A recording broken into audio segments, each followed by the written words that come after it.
Hi guys, my name is Abba and welcome back to my amazing kitchen. In today's video, I'm sharing with you how you can make this delicious, simple, quick and easy spicy prawn curry. This is so easy to make. You can whip this up on a busy weeknight if you do the needed prepping. So let's get started. A very important ingredient we will need for our curry is some galangal. Galangal is like ginger, but it definitely is not, but they belong to the same family, and that is what I have chopped up beautifully like this. We are also going to be needing some lemongrass, which I'm also going to chop up in a bit. So on this plate I have my shallots, my chopped galangal, chopped lemongrass, and a whole lot of garlic. We will also need 1 lime and a bunch of some cilantro or coriander leaves. We need some white peppercorns, coriander seeds or cilantro seeds, some cumin seeds, coconut milk, some super fresh jumbo shrimps, some dried red chilies which I have soaked for a while, and this is how it looks like before I soak them. First, we are going to grind all our seeds. So in my spice grinder, I'm going to add my coriander seeds and my cumin seeds. I add my white peppercorns and I'm going to grind this until it becomes powdery. Once I reach the texture I'm going for, I'm going to transfer this from my grinder into a bowl and set this aside for later.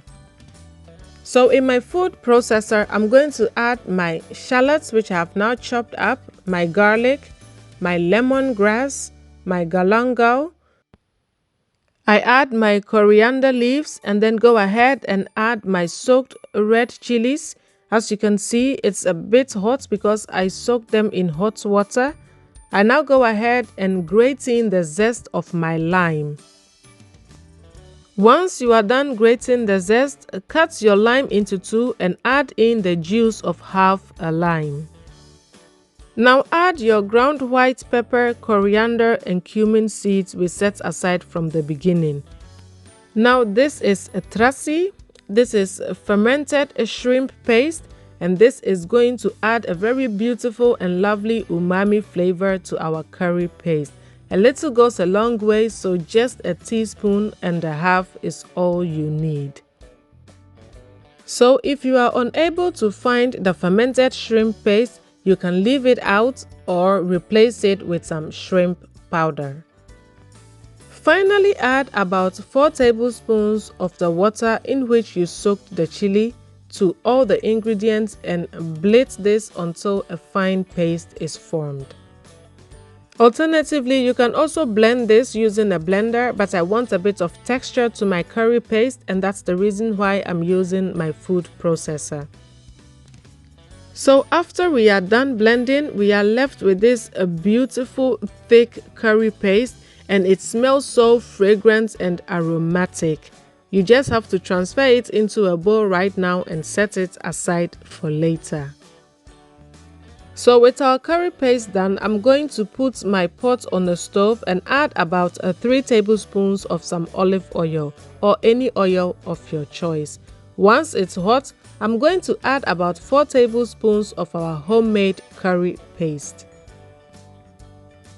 So once you add your curry paste, you want to give it a quick stir and then add about 1.5 teaspoons to a tablespoon of some tomato paste. And the tomato paste will cut down the spiciness of the curry paste. Now mix the tomato paste to combine it with the curry paste and fry this on a medium-low heat for about 7 to 8 minutes. So once your paste is done and well fried, you'll be left with a thick curry paste, and you can tell because the oil will now separate from your paste. This process will intensify all the flavors and give us a very perfect end result. I now go ahead and add my coconut milk, and I'm using 2 cans of coconut milk, so I add the first one, give it a stir and make sure that it is well combined with the paste, and then go ahead and add my second can. I give it another stir and allow this to simmer on low heat for about 10 minutes. Now go ahead and season with some salt to taste and some fish sauce. Now the fish sauce is going to add an extra layer of umami flavor to this curry. I finally add about a tablespoon of some palm sugar to balance out the flavors and then add my prawns. The prawns will need just about 4 minutes to cook, so make sure that before you add them, your curry has thickened enough to your preference. Just bear in mind that once your curry cools down, it is going to thicken some more, so you don't want to make it too thick unless that's what you are going for. You do not want to overcook your shrimps at all.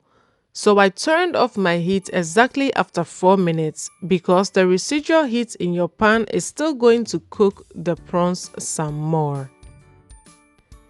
So I guess you know what time it is, right? Yep, it is time to serve our prawn curry with some piping hot basmati rice or jasmine rice. And I promise you, you are going to have yourself a very good time. If you make the curry paste ahead of time, you will be able to whip up this easy, quick and delicious meal on a busy weeknight with no stress and no fuss at all.